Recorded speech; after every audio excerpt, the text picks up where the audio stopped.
go wezwano. Ciekawe, czy i tym razem oszuka śmierć. Jak on to robi? Aż taki jest dobry? Ciężko mi w to uwierzyć. Nie słyszałeś, jak wyleczył naszego barona?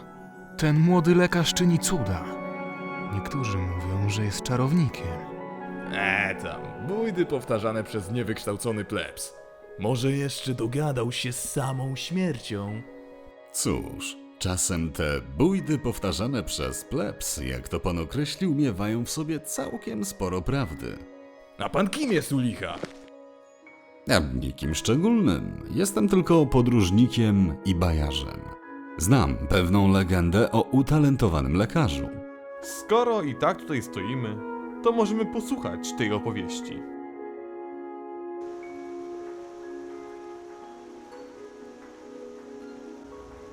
Dawno temu żył sobie ubogi chłop, który miał 12 dzieci. Musiał ciężko pracować, by wyżywić tak ogromną rodzinę.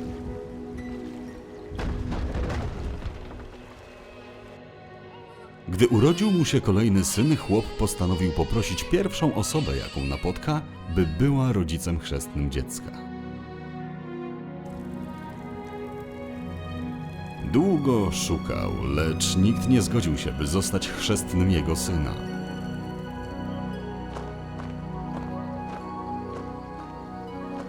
Gdy już miał zrezygnować, po drugiej stronie rzeki zobaczył staruszkę. Prosiła o pomoc w przedostaniu się na drugi brzeg. Nurt w tym miejscu był niebezpieczny, a najbliższy most znajdował się daleko. Chłop pomógł staruszce przejść przez rzekę.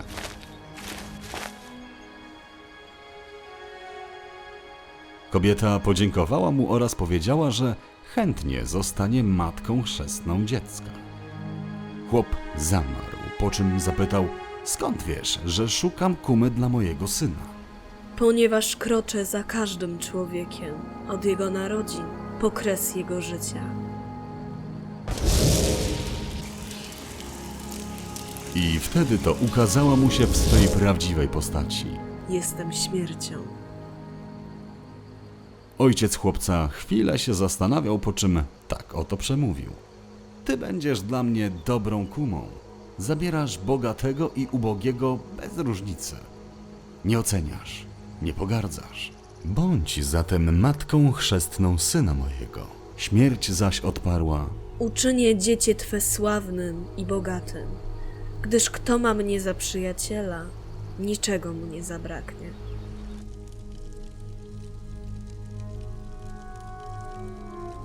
Śmierć przybyła, jak obiecała, i została matką chrzestną 13 dziecka.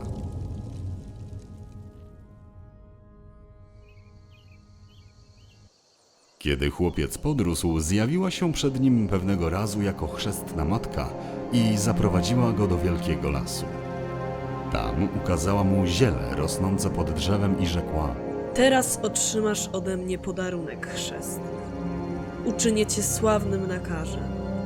Kiedy zawezwą cię do chorego, będę tam z tobą zawsze.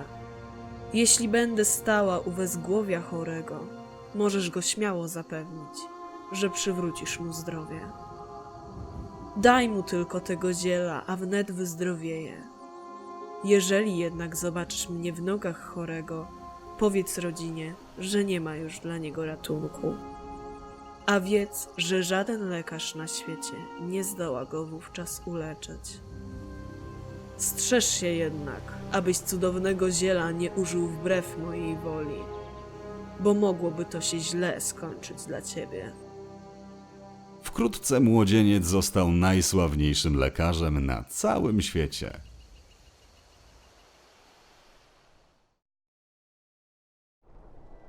Wystarczy mu tylko spojrzeć na chorego, a już wie, jaki jest jego stan i czy wyzdrowieje, czy też musi umrzeć. Mówiono o nim, a ludzie zjeżdżali się ze wszystkich stron i zwozili do niego chorych, płacąc mu tak hojnie, że wkrótce stał się bogatym człowiekiem.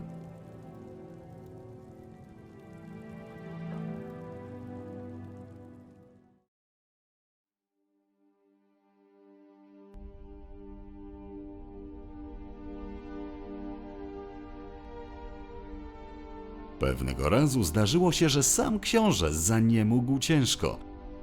Wezwano więc do niesłynnego lekarza, aby orzekł, czy książę może wyzdrowieć.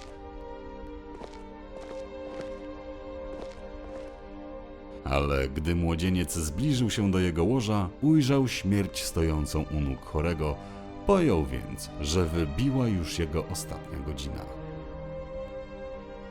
A gdybym tak raz oszukał śmierć, pomyślał lekarz. Jestem przecież jej chrześniakiem, więc nie będzie się na mnie gniewać.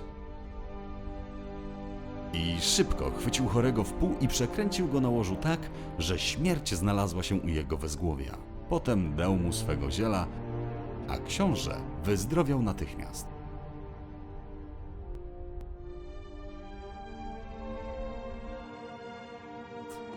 Nazajutrz śmierć przyszła do lekarza zagniewana, pogroziła mu palcem i rzekła: Wywiodłeś mnie w pole.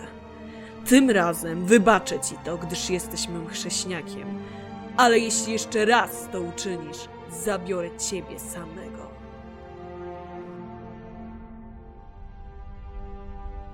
Wkrótce potem i córka księcia zachorowała. Ojciec rozpaczał, ponieważ była jedynym dzieckiem i bardzo ją kochał.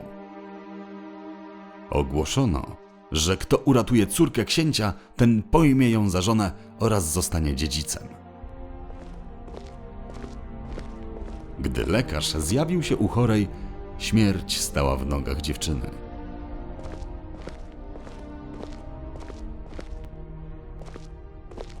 Chłopak jednak oszołomiony pięknem dziewczyny oraz wizją zostania dziedzicem zapomniał o groźbach matki chrzestnej. Odwrócił chorą na łóżku tak, że śmierć stała u jej głowy i podał księżniczce magicznego ziela. Dziewczyna natychmiast odzyskała zdrowie.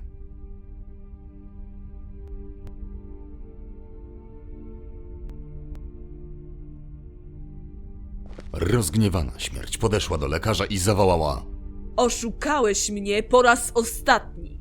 Teraz kolej na ciebie. Po czym chwyciła go i zaprowadziła do podziemnej pieczary. Ujrzał tam niezliczoną ilość świec w różnych rozmiarach. Co chwila gasły niektóre, a inne zapalały się tak, iż promyki drgały ciągle w wiecznej odmianie. Oto świece życia ludzi. Rzekła śmierć. Gdy się świeca zapala, rodzi się człowiek. Gdy gaśnie, umiera. To, ile komu życia pozostało, po wielkości jego świecy można rozpoznać. Ukaż mi moją świecę, rzekł lekarz, sądząc, że jest ona pewnie dość wielka. Ale śmierć ukazała mu maleńki ogarek, który lada chwila miał zgasnąć, i rzekła: Oto twoja świeca. Ach, matko chrzestna!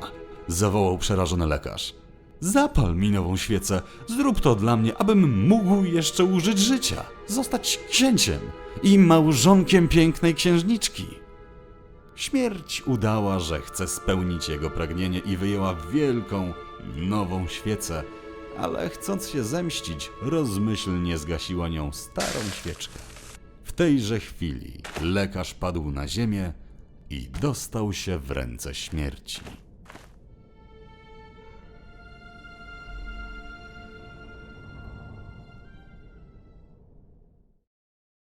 Taka jest opowieść o lekarzu, co miał za matkę chrzestną samą śmierć. Opowieść to ładna, ale nie wmówisz nam chyba, że może być w tym choć odrobinę prawdy. Legendy zawsze mają ziarno prawdy, ale jak było naprawdę? Cóż, ludzie różne rzeczy gadają.